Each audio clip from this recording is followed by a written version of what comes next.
Good afternoon, everyone. Thank you so much for joining us today. My name is Scott Thompson. I am an associate director in the Ole Miss Alumni Association. And if you've not been to one of these before, this is a somewhat new event for the alumni office.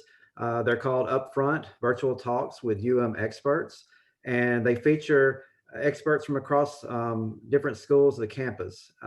Today, we have speakers from the School of Pharmacy. One of my jobs as an associate director in the alumni office is I'm very privileged to work with the School of Pharmacy. I'm the alumni officer for that school. So today, our speakers are Dr. Marc Slattery and Dr. Sujith Ramachandran. And before I get started with introducing them, I do want you to know that this is a interactive event. So if you have questions, feel free to type them into the chat, and we will relay those to our speakers. We are excited about today's topic. It's not just strictly for School of Pharmacy alumni. So if you're not an alum of the pharmacy school, you're in the right place. You're not restricted from being here. This topic is relevant to everyone. So the first person I'll introduce is Dr. Marc Slattery. He is a professor of pharmacognosy and environmental toxicology and biomolecular sciences.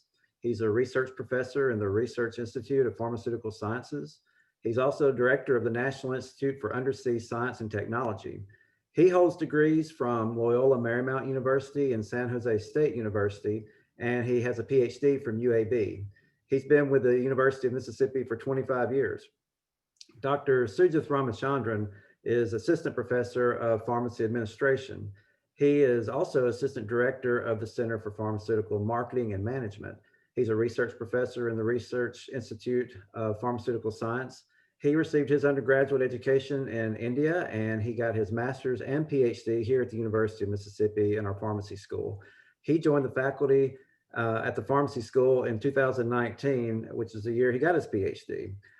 So again, our topic today is pandemics and society. And with that, I would like to turn it over to Dr. Slattery. Thanks, Scott. Let me start by thanking Scott and Sarah for arranging this and all of you for attending. I'm really excited about the opportunity to talk about this with all of you. So some of you know me and have possibly even taken my classes. I am very, very excited about microbes and history as well. And sort of pandemics are where those two kind of come together, because pandemics have shaped our society through time. It's resulted in some great literature, like you see here, The Plague by Camus, some really intriguing Hollywood movies like Contagion. Those of you who haven't seen it yet, it's really timely and worth watching against the backdrop of COVID. And of course, we see pandemics popping up through history as something we have to deal with on a regular basis. And so it is interesting to address. But the interesting thing about a pandemic is there isn't a great definition for pandemics. In fact, if you look at biomedical textbooks, you look in the literature, nobody has one definition. And in fact, there are many places that you would expect this to pick up a book and say, what's a pandemic? And they don't actually give you a definition. So what I teach in Med Micro is that we have different levels of disease. And as you can see on the far left here, you have what are known as endemic diseases. And those are ones that are sort of in a population, they exist through time. And there may be some time periods where they're more active than others, but they're always sort of around. And good examples of that would be the flu or the cold, which we see regularly, right? The next one over, you can see there are just a couple of little spots here. These are what are known as sporadic diseases. They're very rare. They pop up in populations for reasons we probably don't even understand. They just sort of show up from time. A good example would maybe be Zika, which came out around in South America around the time of the Olympics a few years back. Then you've got these epidemics, and here you can see, and this might be more like Zika, where it wasn't just a new outbreak, but a lot of people got it. And so what we see is an outbreak that impacts a broad cross-section of the population, and it spreads pretty rapidly, okay? And interestingly enough, that's where a lot of textbooks sort of leave it. They talk about these epidemics and we're done. And again, a lot of people, like Justice Stewart, when he was talking about porn, he says, I know it when I see it. Well, a pandemic, you sort of, most people say, oh, well, it's a pandemic because it's not just rapid outbreak in one area, it's globally. And so it must be a pandemic. And yeah, so the best definition, as I've got down here, is an epidemic that is globally spread. But interestingly enough, it's not the numbers that are important, it's the rate of sustained person-to-person transmission. And that just means that once you get to another region of the globe, it's got to keep going. It's got to keep infecting individuals through time, okay? And of course, we're all pandemic experts now because of COVID, and more of that as we go forward. This is a slide that I use in some of my classes. It's a busy slide, obviously, but this sort of outlines sort of 15 of the biggest pandemics through the last 2,000 years of history. And this isn't actually arranged chronologically. This is arranged by the death toll, which you can see over here on the right side of the screen. So number one is the Black Death. The plague that ravaged Europe in the Middle Ages, caused by a bacteria known as Yersinia pestis. Some estimates as high as 200 million people died of that. Okay. Next down, everybody's heard of the Spanish flu. That of course is used often as the juxtaposition to COVID. It occurred almost 100 years ago. Again, some variation. We weren't keeping great numbers at the time. We were just sort of burying the dead. But maybe anywhere from 50 to 100 million people have been impacted there. The New World smallpox. Smallpox had actually been with us for 3,000 or 4,000 years, but when it came to North America with the Columbian trade, almost 90% of the Native American populations, North and South America, died as a result of smallpox. So these are huge outbreaks of disease that had massive impacts on populations as a whole. And we could go down this list and talk about everybody, but what I like to do is look at this list and say, what does this list tell us? Is there anything we can learn as we're moving forward with pandemics that might help us to be better prepared? And so one thing you can do is look at number one is the Black Death, number 4 is the plague of Justinian, and down here at number 7 is the third plague. All of those are Yersinia pestis. Does that mean that we should be focused solely on the plague? Well, probably not. Less important in terms of deaths, down here you can see several flus, Asian, Russian, Hong Kong swine, killing 1 million or so people. That isn't inconsequential, but it's nowhere near the level of the Black Death. But then you get up here and you have Spanish flu. And so you have to ask yourself, what is it about the Spanish flu that was so different than these other ones? So there are questions that come out when you really sort of look at these data sets in a broader manner.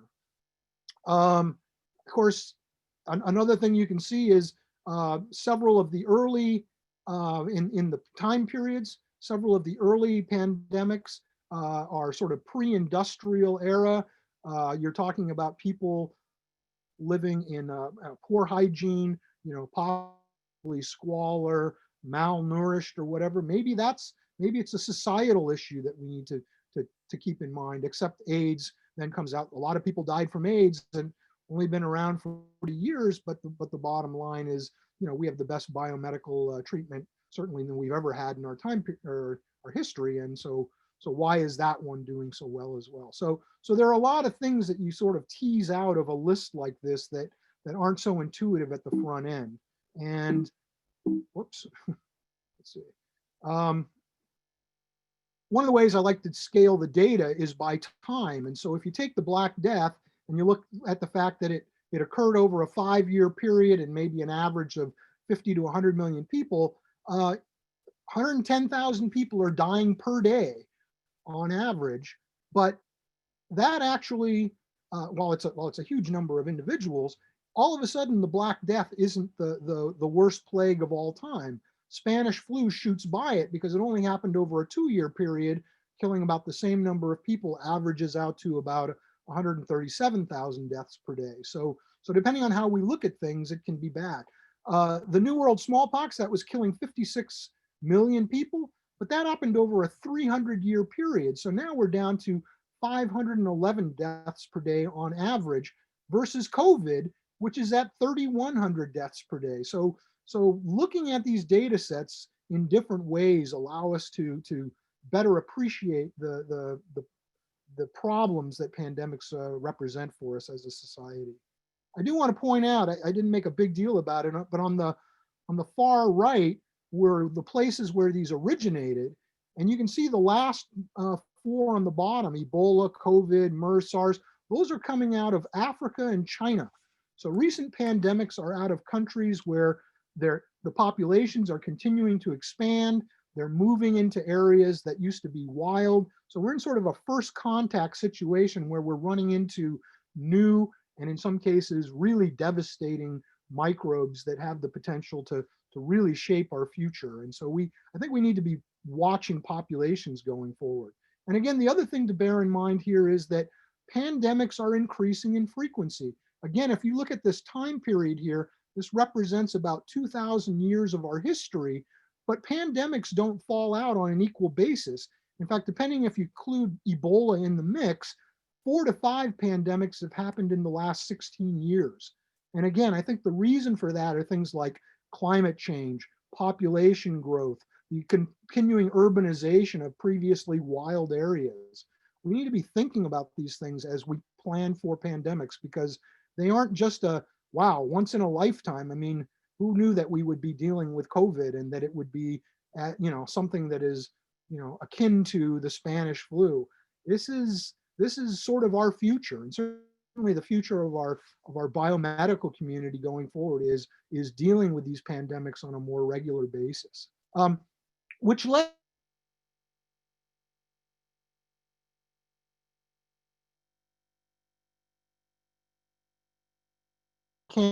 is going to talk more about that aspect in a few minutes, but I came up with this idea to offer a class of pandemics in society, not against the backdrop of COVID, but actually about 5 years ago against the backdrop of Ebola. I was really, so I don't own a crystal ball, but my idea at the time was that Ebola was getting ready to be the next big pandemic, and we should really be talking about it. And I sort of outlined this class, and then I went on sabbatical and never got around to teaching it. But while we were in the field this year, COVID started looking bad, and so I jotted off a quick message to my chair and said, I'd really like to offer this class. If the students are interested, I think it'll be timely, and what do you think? And we offered it, and I've got a class of 24 students, and it's awesome. So this says it's a hybrid class. That was how it was originally designed, was once a week we were going to be in person, and once a week we were going to be sort of online. We went to totally online, so that's not really real. But what is real is that once a week on Mondays, I would give a lecture. And then on Wednesdays, we would break out into small discussion groups, leading to a larger forum where we all sort of hash out ideas and issues related with that week's particular topic.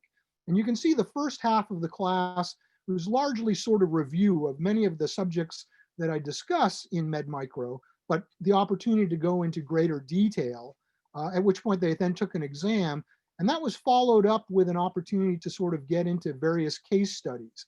And again, the case studies aren't necessarily the worst of the worst. You don't see the Black Death or the Spanish flu on this list. Instead, I wanted to tease out things that I thought were important. So for instance, smallpox is on this list because it's a success story. It's one of the, well, it is the only bug that we have eradicated. And so we wanted to talk about that particular aspect of mitigation. Tuberculosis wasn't even on the list that I showed you previously, but by all accounts, 1 in 7 human beings in our history have died of tuberculosis, the greatest pandemic ever. And yet at the dawn of the antibiotic era, tuberculosis sort of went the way of the dinosaur. But it is re-emerging because tuberculosis is now multi-drug resistant. So it gave us an opportunity to look at things we need to keep our eye on, sort of an issue. And then of course, HIV, which is something that we're living with right now. And HIV at one point was considered a pandemic. Nowadays, whenever I see it listed, they talk about the HIV epidemic. But the reality is this is a pandemic that has sort of entered its endemic phase. And that means it's sort of living in the background. We're dealing with it as a society. It's there. It has a sustained rate of transmission populations globally. So it fits that definition I gave you, but we are dealing with it. And there's some great successes associated with that particular story that were worth discussing as well.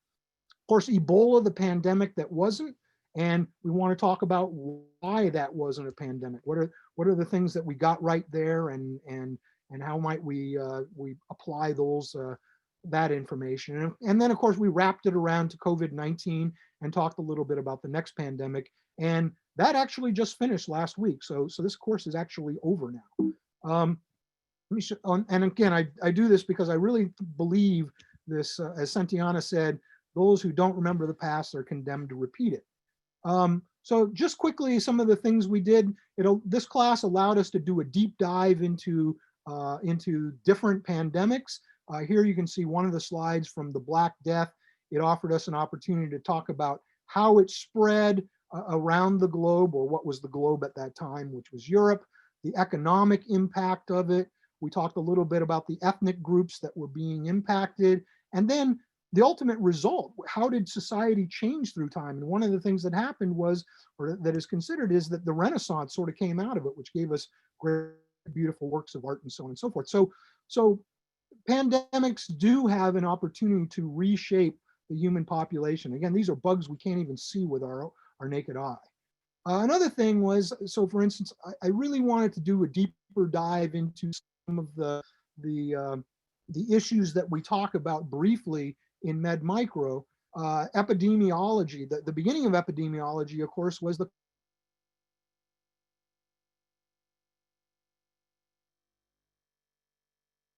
pump and show that this group of cases was due to contaminated water. And so we could get into more sort of modeling of epidemiology and that sort of thing within this the context of this particular course. We talked about some mitigation strategies. This is about smallpox here. On the left, you can see sort of the mass vaccination approach, which is what we do every year for the flu. But that's very different than what they did in smallpox, which is known as the ring vaccination approach. And more recently, that's what they're using in Africa to deal with Ebola. So different strategies for different bugs and what that means. Great opportunity again to sort of think beyond sort of the basic and focus in on how we're going to deal with these bugs going forward. And really where I wanted this class to go was to be an opportunity for the students to sort of apply the knowledge. And to that extent, they ended up writing a term paper where they managed COVID on their own. So in that term paper, yeah, they had to give me all the sort of basic information you'd expect, tell me everything you know about the microbe and how it's transmitted and the symptoms and so on and so forth.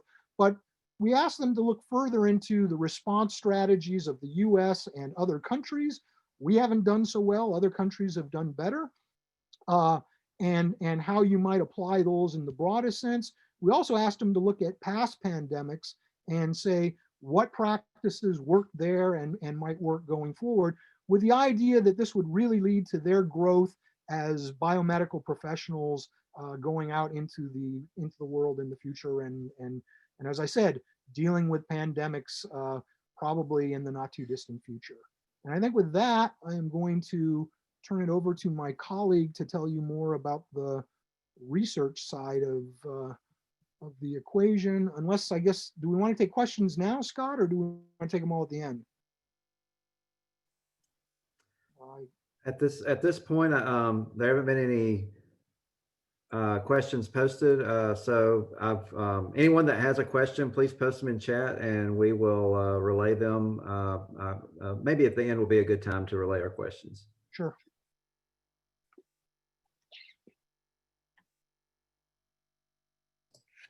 All right, can you see my slides? Let me see if I can. Yeah, okay. Let me make sure. All right, okay, so good afternoon. Thank you all for being here. I want to say a special word of thanks to Scott Thompson and Sarah Campbell for having me on here. I'm really looking forward to the next 15 minutes where I am going to talk about the disparities and impact of COVID-19. Before I begin, though, I want to say that I am by no means an infectious disease epidemiologist, but I would consider myself a pharmacoepidemiologist. So I apply the principles of epidemiology to study impact of medications we use.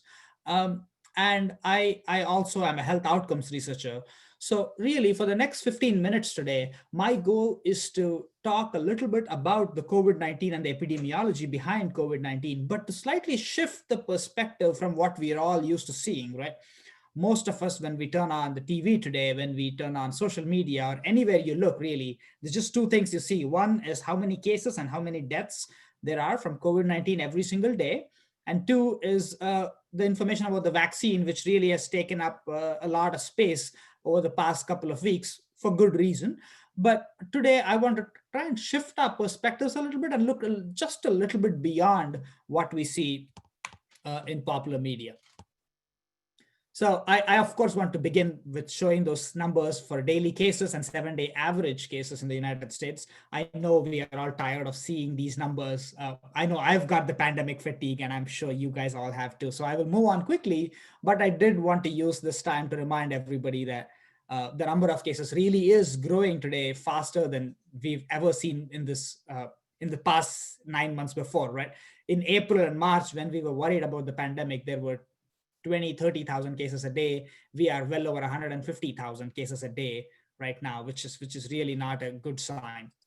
The next slide also shows daily trends, but in Mississippi, we are not quite at the peak where we saw in August when schools reopened and cases spiked back up, but we are definitely going in that direction.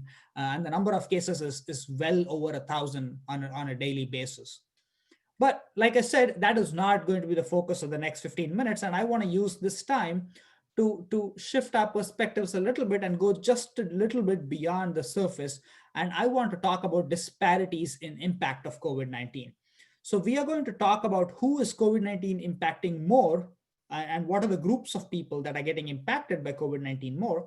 But I also want to draw your attention to look beyond just the cases and the deaths, right? Because that is the one thing that I think we are all familiar with at this point. We've heard so much about how many thousands of people are getting infected and how many thousands of people are dying.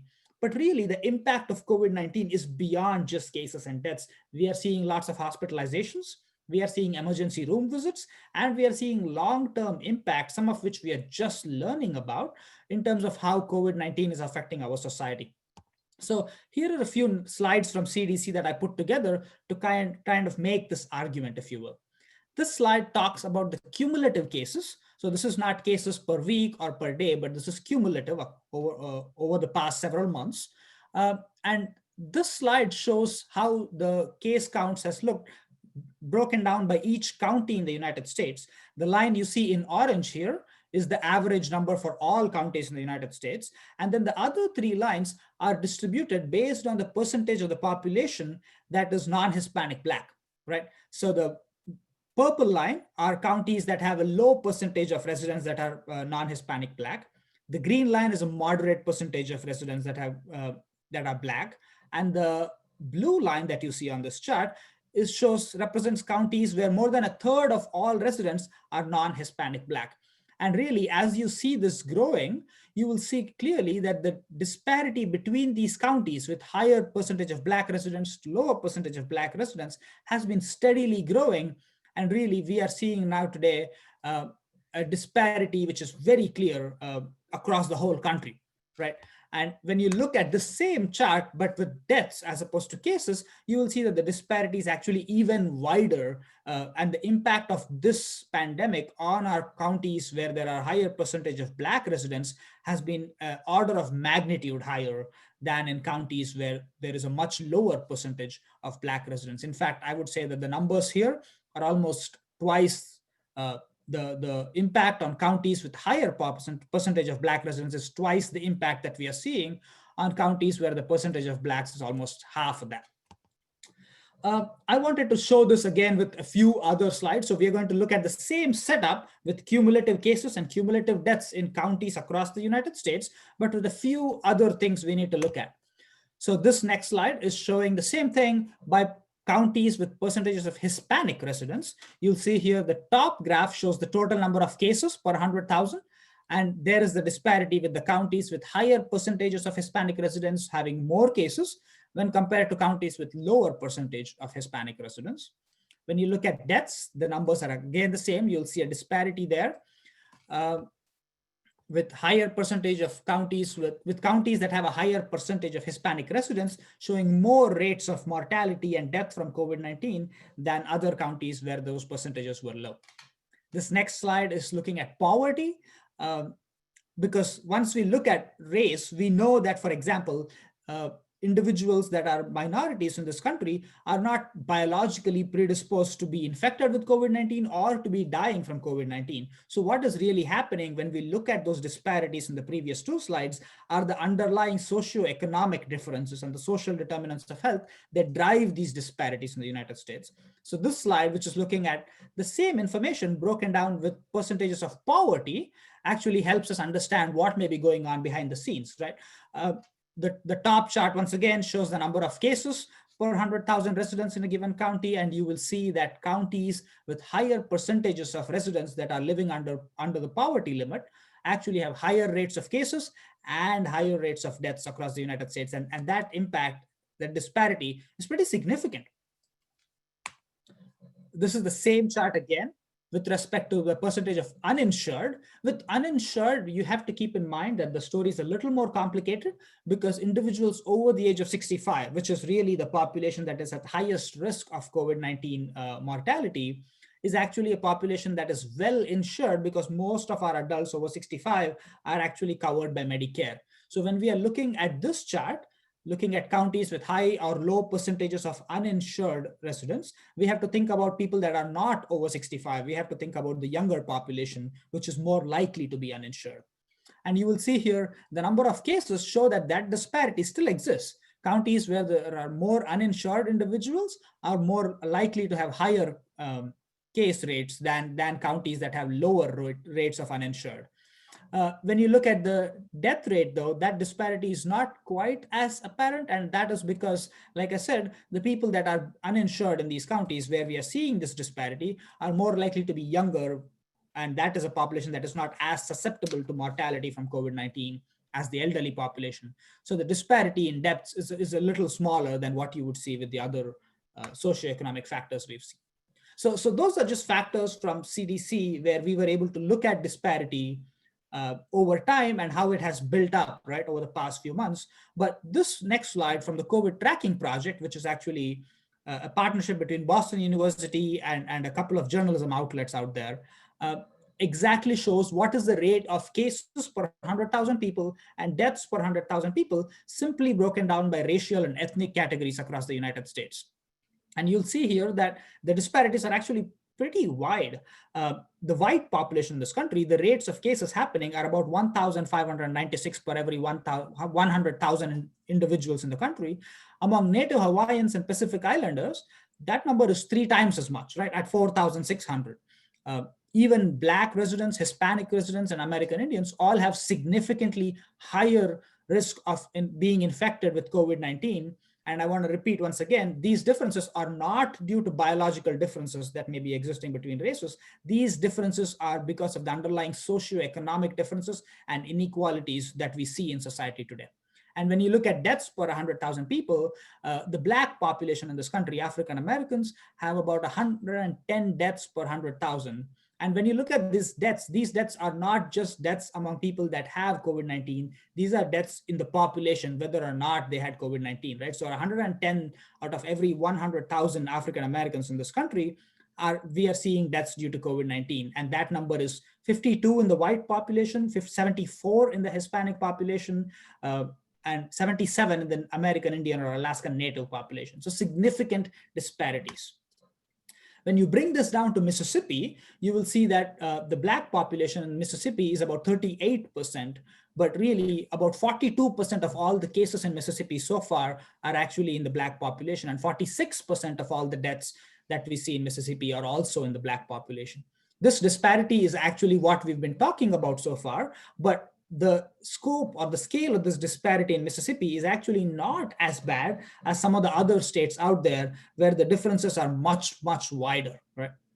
So why do we have to care about this is the next question. Well, so I want to put the why do we have to care about this disparity in context with some standardized indicators of vulnerability that the CDC has been using for several years now. So for example, the social vulnerability index is actually the index that CDC uses to look at what is the population that is more likely to be impacted by any given disease. And when I say impacted, I'm not just talking about who is going to get the disease or who is going to die from the disease, but who is going to be impacted by the disease in terms of economic effects, in terms of anxiety, mental health, physical health, and several other factors, right? And the first four things that you see on the left of this slide here are actually what make up the CDC's traditionally used social vulnerability index. It takes into account socioeconomic status of the population, household composition and disability, minority status and language, which minority status, those racial and ethnic groups, is primarily what we've been seeing over the past few slides, and then housing type and transportation.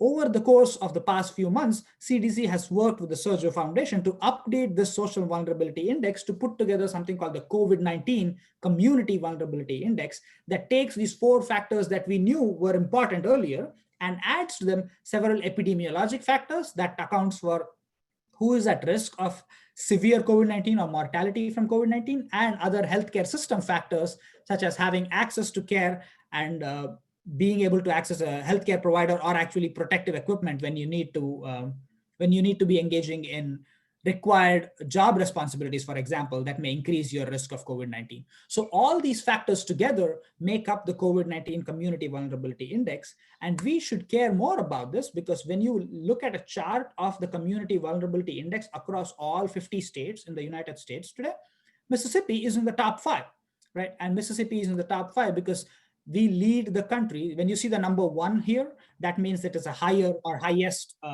vulnerability when compared to other states. Mississippi leads the country in vulnerability in terms of socioeconomic status, household composition, and disability. And we lead the country in terms of epidemiological factors where the vulnerability is really high. And the overall score for Mississippi is 0.92, which is the 5th across all the 50 states in the United States. Given the fact that about 38% of the population in Mississippi is African American, when we talk about impact of COVID-19, we are not just talking about what is happening to the African American population in Mississippi, we are talking about what is happening to all Mississippians, right? And that impact can be long lasting even when we have the vaccine tomorrow, let's say, and when we are on the other side of this pandemic, hopefully soon. I am afraid that this long-term impact of COVID-19 will still be visible in some of these communities that are especially vulnerable.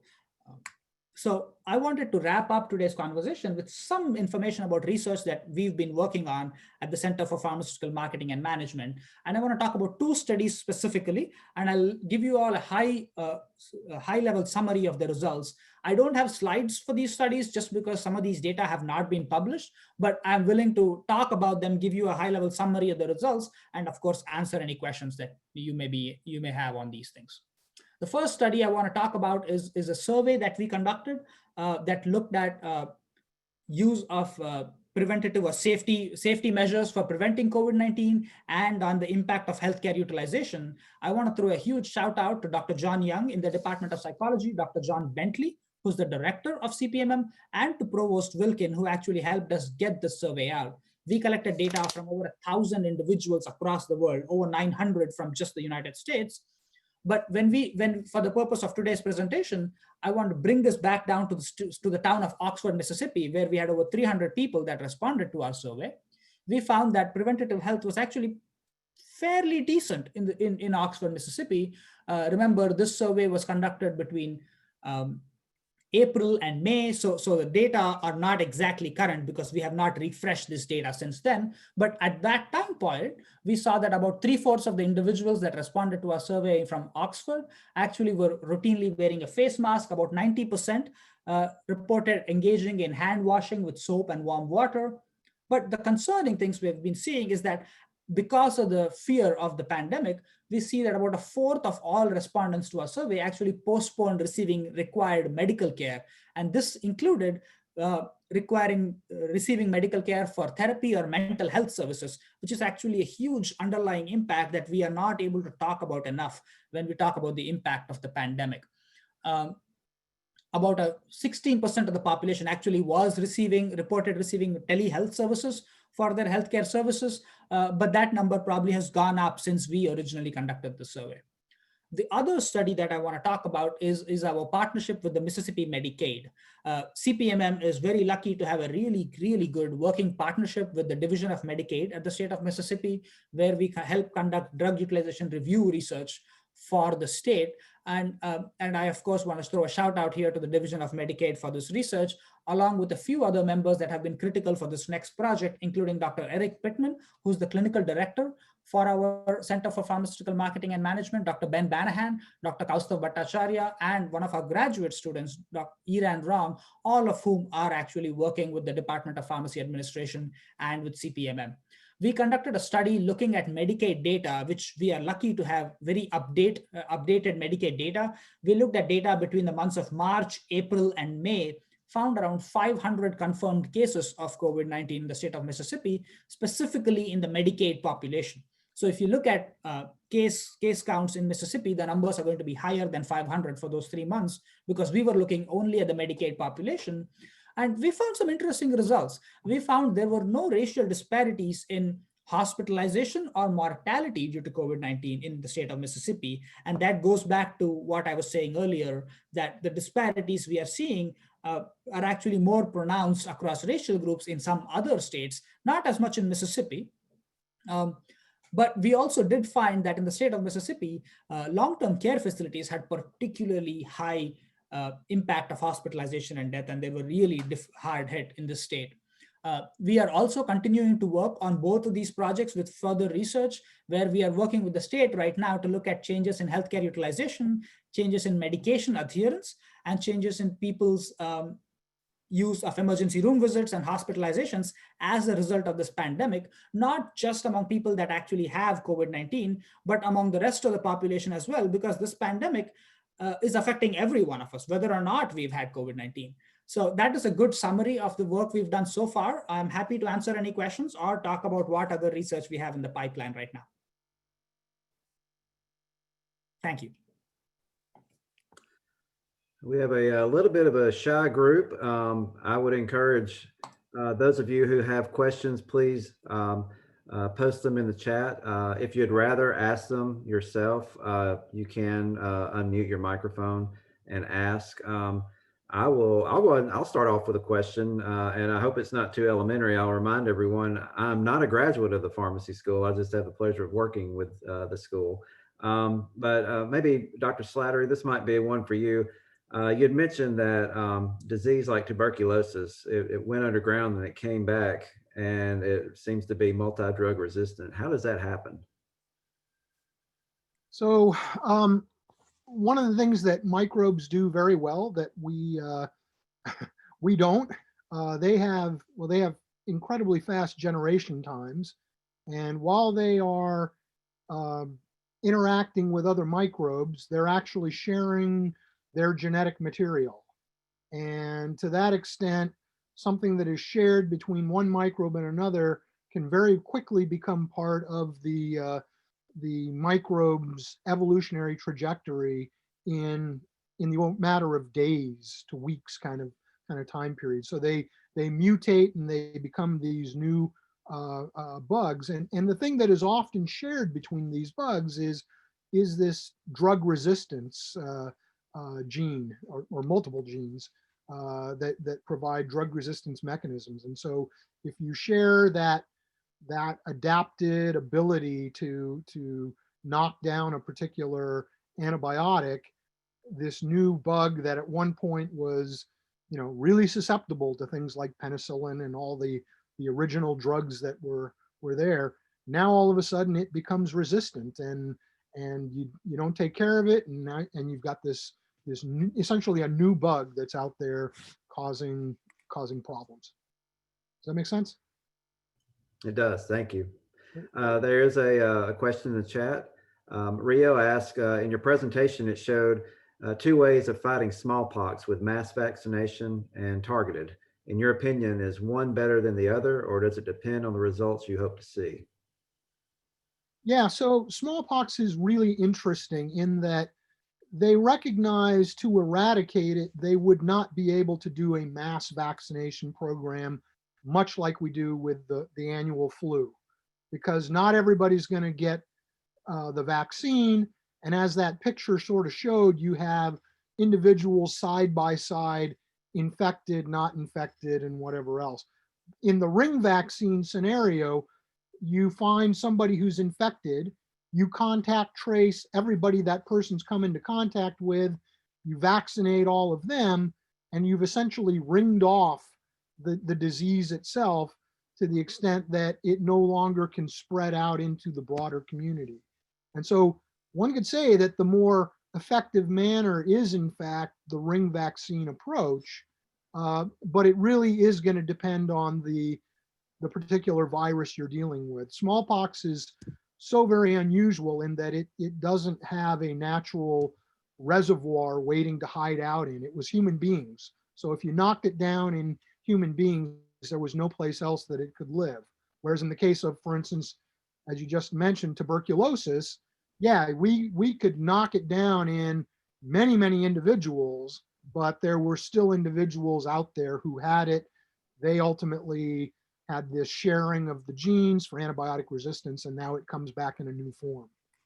So yeah, it's going to be very, very specific to the particular microbe you're dealing with. Dr. Slattery. Yeah, hey Rio. Given like the political pushback and fear of the COVID-19 vaccine that we're looking at coming up, do you think it's going to be more effective for them to use the ring approach, or do you think we're going to be able to try for a mass vaccination? Because I know there's a lot of fear from individuals and stuff like that.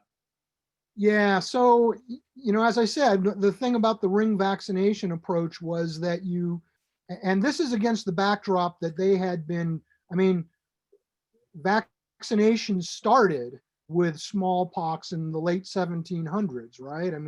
So you had a few hundred years or a couple hundred years of vaccinations already, whereas you're now trying to close in on some smaller populations where it's just sort of popping up. So we're not at that level. The reality is I don't think we'll ever be there. I think what's going to happen is this is going to be like the flu vaccine. We're going to have an annual update because not everybody's going to become vaccinated, and because you really do need to get everybody. In fact, the reason they did the ring vaccine approach with smallpox was not because it was so much more effective. It was because they didn't have the money to vaccinate the entire world. So they said, okay, well, let's go in and try to catch these groups. When we hear of somebody, we've got great contact tracing. And by the way, we don't have the contact tracing infrastructure right now to do an effective ring vaccine approach either. But because of that, they were able to say, okay, as soon as we found somebody, we'll do the contact tracing, we'll vaccinate everybody in that ring, and hopefully that will stem that particular outbreak. We're not there. We're not even there with the flu virus, and we've been dealing with that for decades, right? So this is, I think the scenario is going to be much more the mass vaccination approach.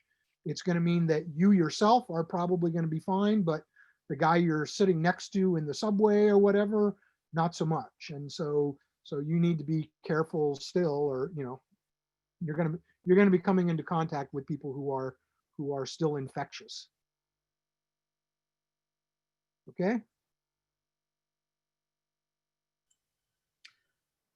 And Sarah had a question as well. She asked, you mentioned that students in your class created recommendations for managing a pandemic, and what were the most effective ideas they had?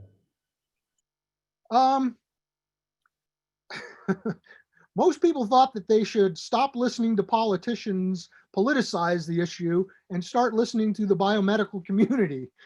It really did come down to communication being a huge issue.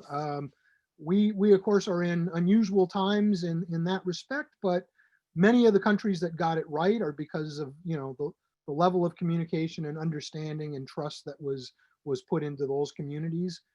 We did talk about in this pandemic, of course, we're not the first pandemic to fail miserably. One of the reasons the Spanish flu got out of whack with Woodrow Wilson was he was trying to manage World War I at the same time. And so for purposes of A, troop morale, but B, they didn't want to telegraph to the enemy, oh, these guys are sick as hell, and if you attack them today, you're going to catch them with their pants down. So they just didn't talk about the Spanish flu at all.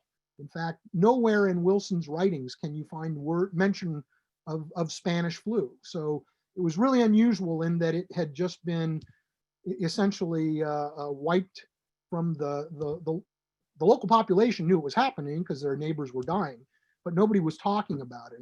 And since there was no leadership, since there was no communication, it was a problem. So I think most people sort of got to the point of we have to have effective communication, that then the strategies, that you would put in place. I mean, some of the things that we have already, masking up, social distancing, these are things, they social distanced during the Black Plague. It was called, oh my God, our town is overrun, let's run away. And so that was social distancing back then. Today it's 6 feet between you and everybody else at the football game. But yeah, so a lot of these strategies are not new. It's just applying them, and everybody seemed to realize that the best strategy was making sure that the message was clear and that people would follow it.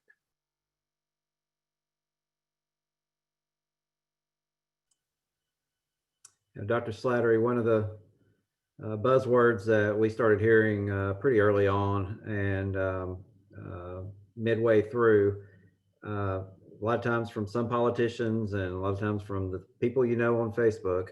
I'd like to hear a scientist's thoughts on this. What are the thoughts on the term herd immunity when it relates to this? Sujith, do you want to touch this one? I mean, I can give you my take on herd immunity. No, you go first. Okay, well, I would say that herd immunity, we're nowhere near to that right now. That is, it's actually not a great idea, particularly when you're dealing with a bug that is killing and such. And herd immunity might be something that you look at with issues like the common cold or issues like even the flu virus. At some level, vaccinations there, but we have so many problems right now and herd immunity is not the right way to address them. Yeah, it's certainly, I mean, vaccinations as a whole is sort of buying into herd immunity. But with the fact, that we have sort of the anti-vax community in the US that right now suggests that half of the country wouldn't get vaccinated even if, God stamped it and said it's good. We're going to need something in the neighborhood of 60 to 80% of the country to be vaccinated in order to achieve herd immunity. And so we're not really there, which means if you run down that path, all you're doing is setting it up to fail and let the virus continue to run rampant and cause massive death and destruction and horribleness. So yeah, I'm not a big fan of herd immunity. Certainly not under this scenario. Yeah, I would echo Dr. Slattery's words for certain. The herd immunity concept that we are seeing is definitely a great concept. It's an ideal scenario we would like to get to one day. But herd immunity for a disease like this will depend for any infectious disease will depend on a factor called an R0, which is how quickly or how infectious is the disease. So if one person that has COVID-19 is infecting 2 other people or 5 other people, depending on how many people each infected person is infecting, that determines how high your vaccination level needs to be to get to herd immunity, right? And for a disease like this, where the R0 is certainly over 1, which means that each person is infecting more than one other person with this disease, the levels of immunity need to be really high to get to herd immunity. So I'm seeing this inevitable discussion about whether we can get to that levels of immunity from natural immunity from people that have recovered from infection or from vaccination. And like Dr. Slattery said, I don't know that we can get there either way, really, just because of the levels of immunity that you need to have across the whole country. And if you think about it, as people travel, and if we were to assume that we've reached herd immunity and we go back to normal life and we start traveling, if 10 people come into the United States, all of a sudden we don't have herd immunity that we thought we did anymore, right? Because herd immunity is very closely tied to a particular moment in time when how many people are in a given location and how many of them are actually immune, whether that is natural or not. So achieving herd immunity and maintaining that is probably not a goal that we should be aiming for. Definitely not through natural immunity from actually getting the disease, but even through the vaccination. I hope we'll get there one day, but that is something that will take a lot of effort and a lot of time and resources to get there. Dr. Ramachandran, what recommendations would you have for communities to try to reduce disparities from race, poverty, and or insurance access? That is a really good question. Thank you, Scott. The thing with disparities is that we know that these communities that are hardest hit are often the communities that we call essential workers, right?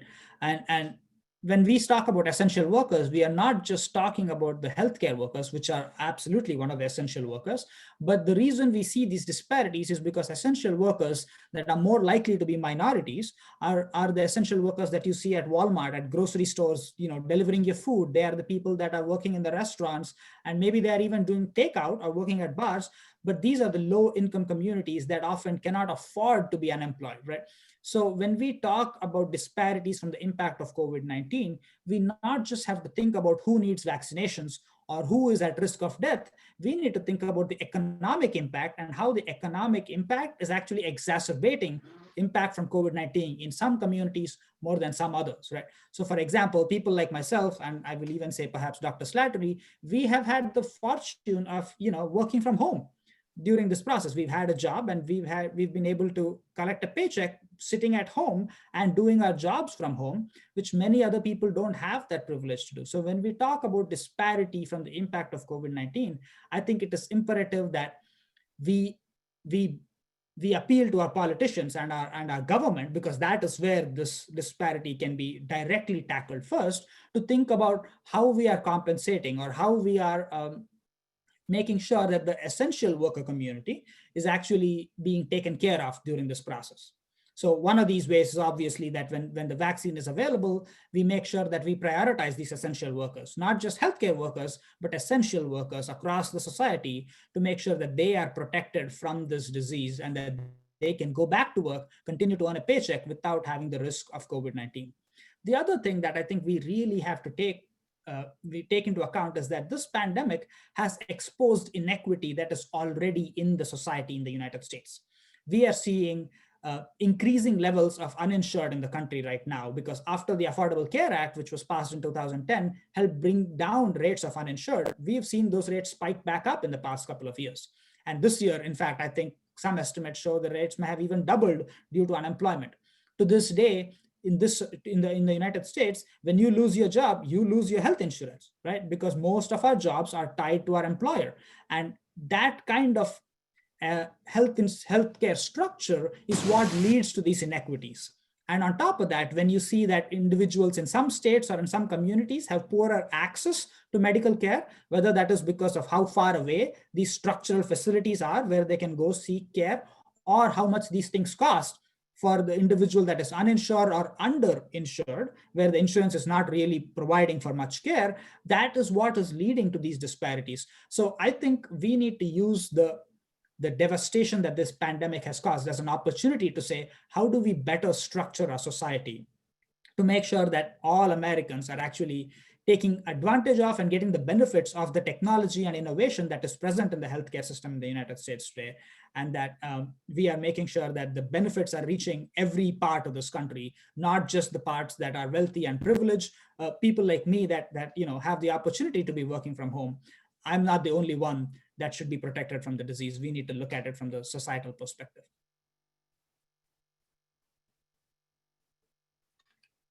Thank you so much. Are there any other questions from the group? Feel free to unmute your mic and ask any questions of our speakers today. I do actually have another question. to whoever may have information on it. I've seen a little bit of information on like the School of Pharmacy and the School of Medicine working on this nasal spray within the university to help combat like resistance and stuff like that. Do we have more information, or do you have more insight on that? Or what do y'all know on how it works and everything? So Rio, I'm going to post for the class. So check Blackboard in a few hours. A guy named Josh Sharp is actually the professor in biomolecular sciences who's doing this. He gave a talk a night or two ago at a science cafe on this. I can vaguely discuss what's going on, but I wouldn't do it proper service. You really should take a look at it. It's a great talk. But the bottom line is, yes, they are they're looking at sort of the glycoproteins on the surface and how they bind and interrupting that binding pattern using things like heparin. And beyond that, you have to listen to Josh's talk. I certainly cannot speak to that, I promise. I have not stepped in a lab in many years now, and my work is strictly in epidemiology. So Scott and Sarah, this talk, in fact, Josh literally sent this to me about 20 minutes ago to post to my classes, but I'm sure he would be fine if you guys want to post it to this user group as well. I'll send it to you and you can get it out there. It is a really interesting science cafe talk that he gave, I don't know, a night or two ago. So I'll send it on over to one of you and you can get it out to whoever's interested. Thank you. Are there other questions? Well, again, thanks you everyone who took time out of your day to join us. Extremely insightful and interesting talk. Can't say thank you enough to Dr. Marc Slattery and Dr. Sujith Ramachandran for giving us your time as well. As you mentioned, Dr. Ramachandran, there are many of us who are still working from home.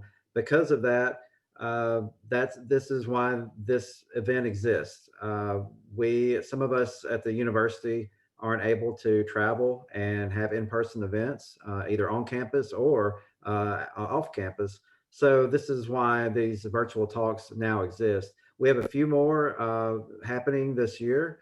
If you go to olemissalumni.com/events, you can see the calendar. There's only like 2 more this year, and we do plan on moving forward in the spring with more of these from the School of Pharmacy and other schools around the university, and filling out the spring semester as well. So be on the lookout for that. We will post those to social media and send emails when we're ready to do more. Again, I thank Dr. Marc Slattery, Dr. Sujith Ramachandran, Sarah Campbell behind the scenes, making sure that this runs successfully. Thank you all for your assistance. And again, I look forward to seeing you at the next one. Thank you so much, guys. Thank you, Scott. Thanks for having us. Appreciate it.